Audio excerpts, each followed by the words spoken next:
Hello. For my Metafiction project, I am going to be focusing on Her Body and Other Parties by Carmen Machado. I will be breaking down the story, The Husband Stitch, and Especially Humans. I will also be featuring dramatizations and little snippets of other stories featured in the book. Using my Teatro Olivia set, I will be showing to you The Husband Stitch by Carmen Machado.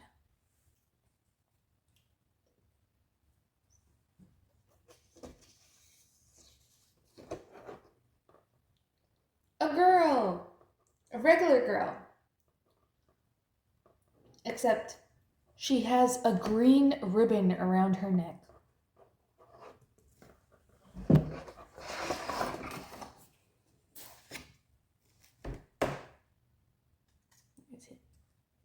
The man she falls in love with. This pig.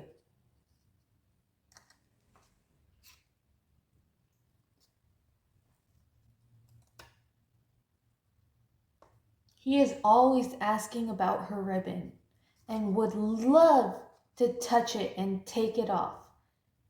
But she says, "No, my ribbon is mine."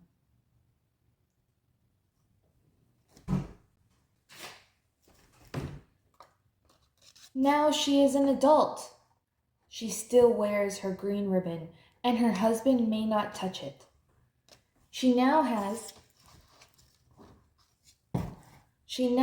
a son. She loves her son, but her son takes after her husband. And now she must teach her son to not touch her ribbon. If you are reading this story out loud, prepare a soda can full of pennies. When you arrive at this moment, shake it loudly in the face of the people closest to you. Observe their expression of startled fear and then betrayal. Notice how they never look at you exactly the same way for the rest of your days.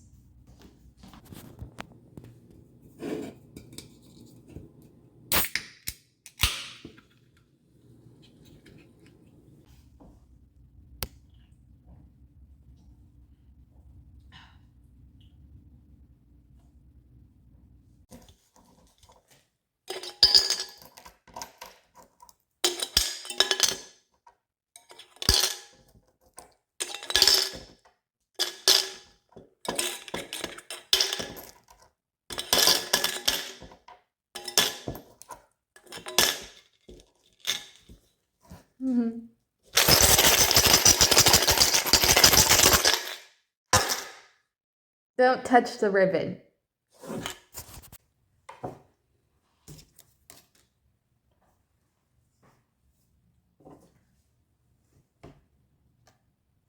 Feeling isolated, she has decided to take an art class. At an art class, our main character meets a woman who is very beautiful and has a red ribbon tied around her ankle. She begins talking to this woman and gets so excited about meeting her. She tells her husband. Her husband gets excited as well. However, this taints the relationship she has with the woman, and she feels that she has betrayed her. So she never goes back to the art class again, leaving a relationship that she could have had with someone else that would have understood her. Our main character also meets a woman with a yellow ribbon tied around her finger. The woman is stitching flowers together for the school play that her child is in, as well as our main character's son. When her ribbon gets stuck in a needle, the main character helps her.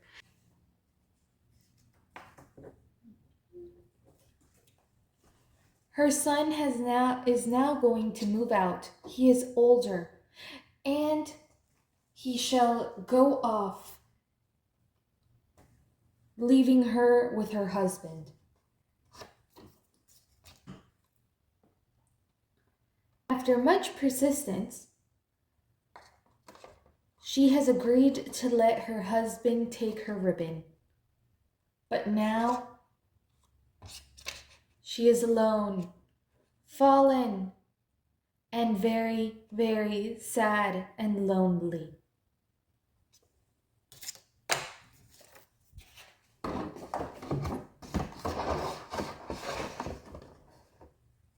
The end. Wasn't that interruption disturbing? Machado fills her whole story in The Husband Stitch with interruptions like that. That way we feel the poignancy and the emotion that the main character does at these events.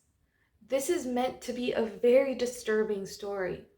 It's built on a fairy tale, but it feels like a horror story. There is something very disturbing of having your family turn on you like this and not respect you. And that is what Machado is trying to portray, to show the loneliness that is found when no one respects you, to show that there is no one, not even your family, that will understand you. Get your blankets. I'm gonna dive into the fantasy and story elements of The Husband Stitch. So Machado features actually a lot of other stories in The Husband Stitch. They're being told to us by the main character. So, like, she could be talking about her husband and then she transfers into someone else that got married, or she's talking about like disappointments that she has, and so she tells the story of the woman that goes throughout the city trying to find a doctor for her mother and never finds out that her mom dies, and there's two versions of that. One of the most interesting stories that pops up is actually a different version of her date with her husband. So in the part of the story, it's like they begin dating and they are at this lake and they are parked. And so she says something in the lake muscles and breathes out of the water and then lands with a splash. He turns at the sound and then he says, a fish. And so it ends like that. And she tells him like, oh, take me home. And she says, like a gentleman he does. Okay. And then later on, she gives us a different version of that date, which is, there is a real classic that I haven't told you yet. Girlfriend and a boyfriend went parking. Some people say that means kissing in a car, but I know the story. I was there. They were parked on the edge of a lake. They were turning around in the back seat as if the world were moments from ending. Maybe it was. She offered herself and he took her. And after it was over, they turned on the radio. The voice on the radio announced that a mad, hooked-hand murderer had escaped from a local asylum. The boyfriend chuckled as he flipped it to a music station. As the song ended, the girlfriend heard a thin scratching sound like a paper clip over glass. She looked at her boyfriend, then pulled her cardigan over her bare shoulders, wrapping one arm around her breasts. We should go. Nah, the boyfriend said. Let's do that again. I've got all night. What if the killer comes here? The asylum is very close. We'll be fine, baby, the boyfriend says. Don't you trust me? The girlfriend nodded reluctantly. Well then, he said, his voice trailing off in that way she would come to know so well. He took her hand off her chest and placed it onto himself. She finally looked away from the lakeside. Outside, the moonlight glinted off the shiny steel hook. The killer waved at her, grinning. I'm sorry, I've forgotten the rest of the story. This, to me, okay, based on what we know on the husband in this book, her husband is not a good man. And so in the beginning, she keeps on saying he's so good, all this stuff. But there's hardly any evidence of that. We get more evidence about him being bad. And so she keeps on telling us stories and stuff to like explain things to us. And I feel like she's telling us this story to be like, well, this is how it was. But since she doesn't want us to realize that that's a real thing, we're getting this like cut off. But this is just one of the many stories that she tells us. As I've said, it is a tool that Machado uses to get us to think more deeply on all the points and things that the main character is saying. And it helps like really develop the loneliness, the isolation, it's just loneliness, and the sadness that comes with being in this type of marriage, being in this type of situation where no one respects her and she's just kind of drifting along, accepting that people treat her this way. So that is one of the tools that's used in this story, which quite frankly, I wouldn't have been able to display in that Teatro Olivia production because I don't have the equipment to do it. But yeah.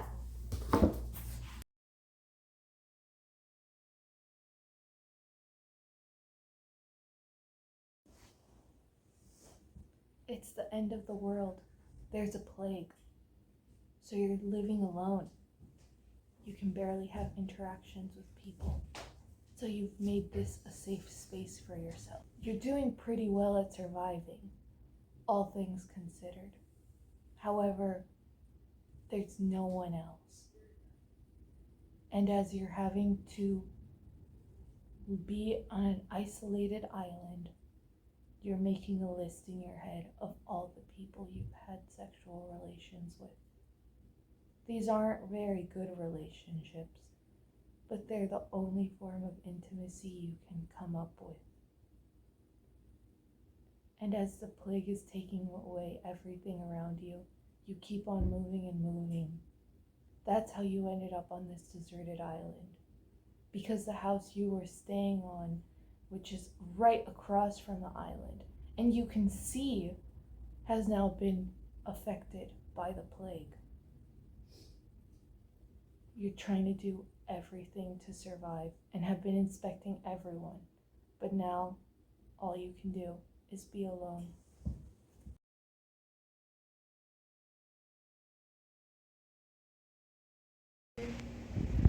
I'm so sad and lonely. My girlfriend is gone, and I have no one.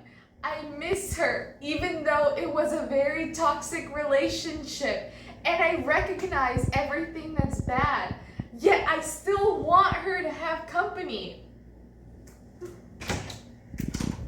Here's your baby. I cannot take care of it anymore. But you can't leave me like this.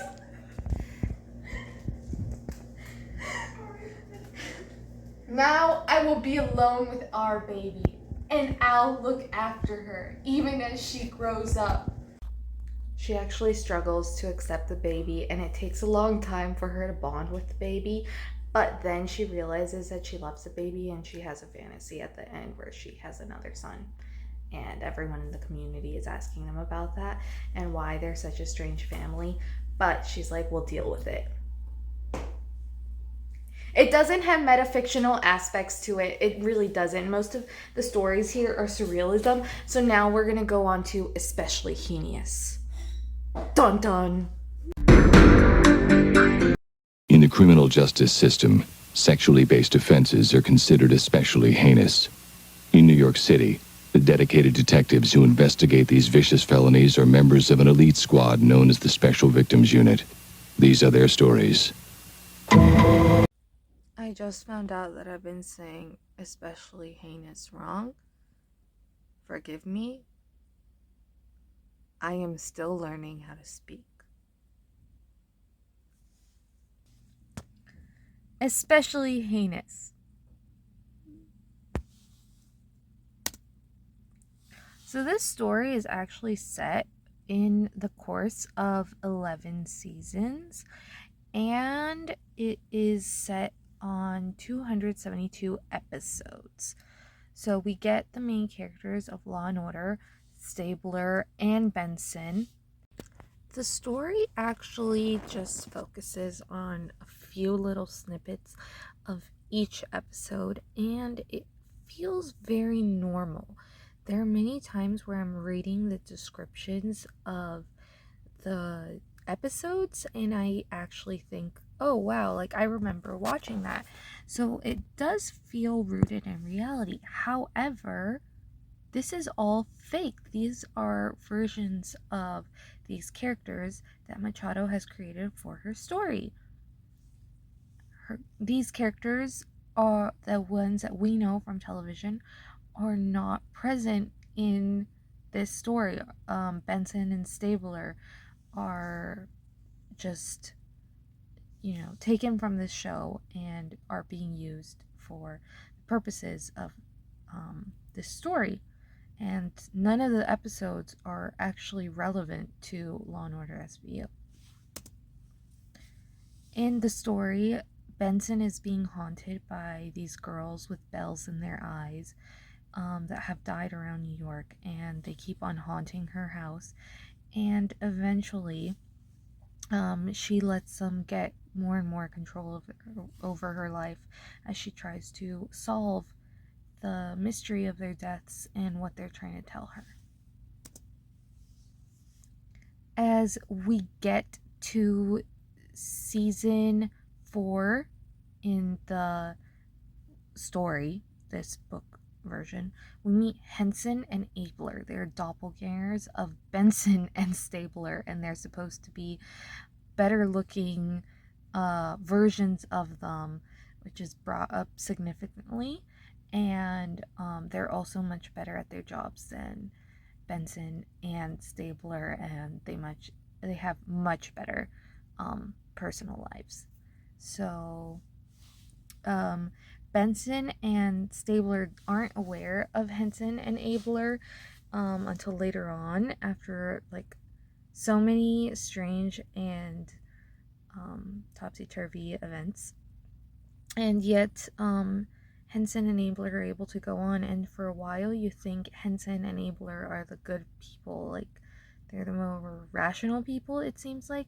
However, you see that over time they're the erratic ones, that they're the ones doing very, very strange things. They're doing heinous actions.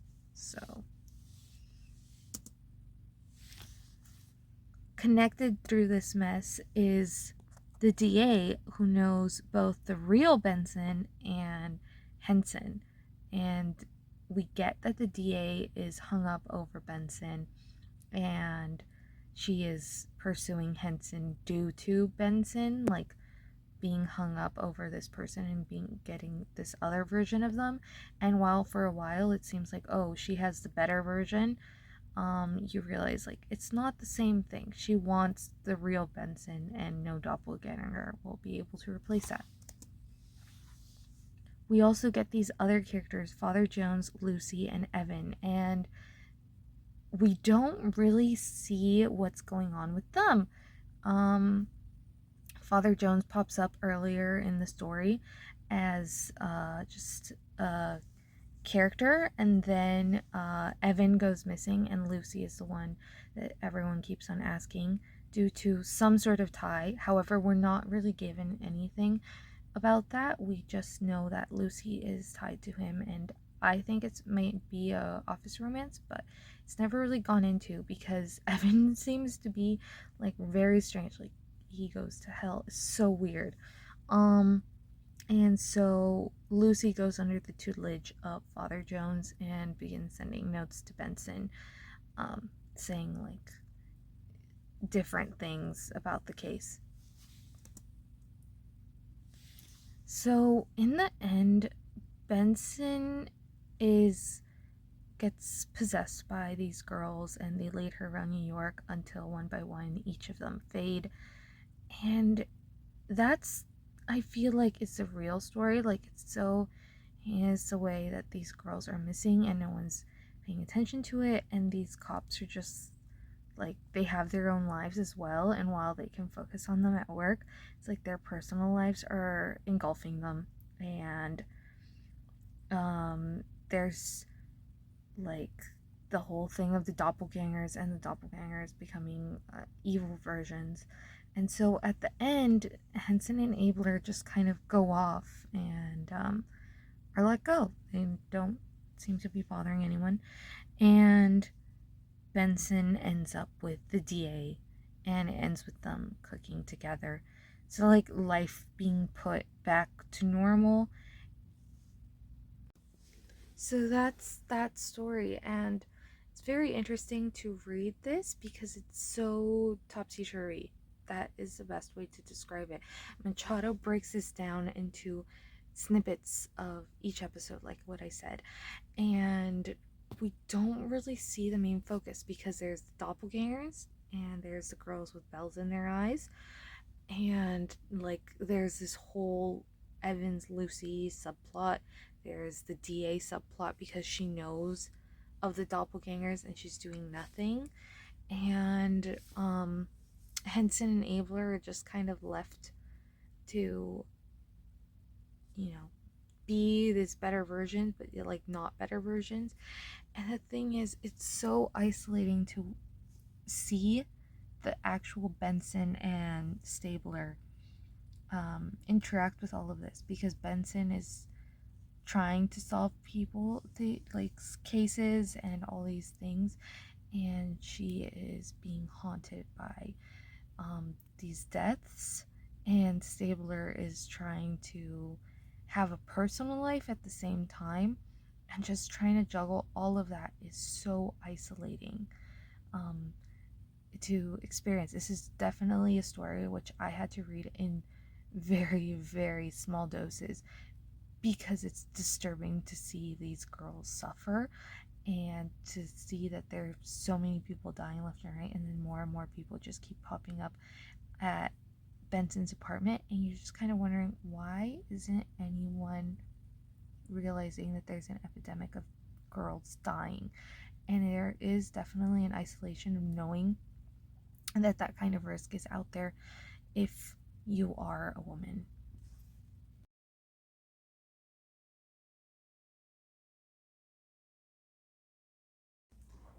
There are ghosts in the dresses, and the women are disappearing, and I'm alone because my girlfriend faded. I hate my body, so I did a surgery where the max I can eat is 8 bites of food. I'm so very alone in my house, and I can't feel comfortable within myself. I'm so lonely. Being lonely because I have trouble connecting to my wife. Being alone because I'm unable to have a successful marriage and actually communicate and have a connection with my spouse. So you might be thinking, okay, these are very different stories. However, I've been trying to build to show that loneliness is present as a theme in each story. There is definitely an isolated factor in each story, a sort of not being able to cope in your situation and feeling isolated. And the main character of each story is a woman, and there is a very different type of loneliness that women experience due to the social structure in this world, this social structure which women cannot escape. As empowered as they might build us as, like, you know, Machado definitely gives each character their own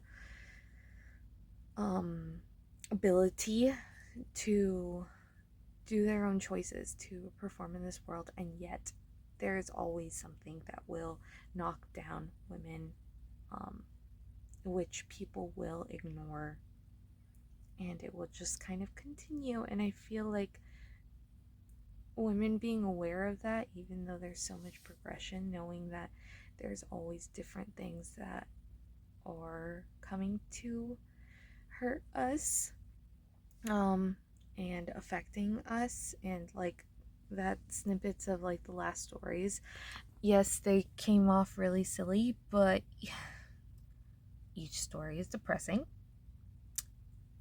and these characters are dealing with stuff that is very heavy And I'm not kidding when I'm like saying, it's so lonely to be alone in a house and, trying some diet.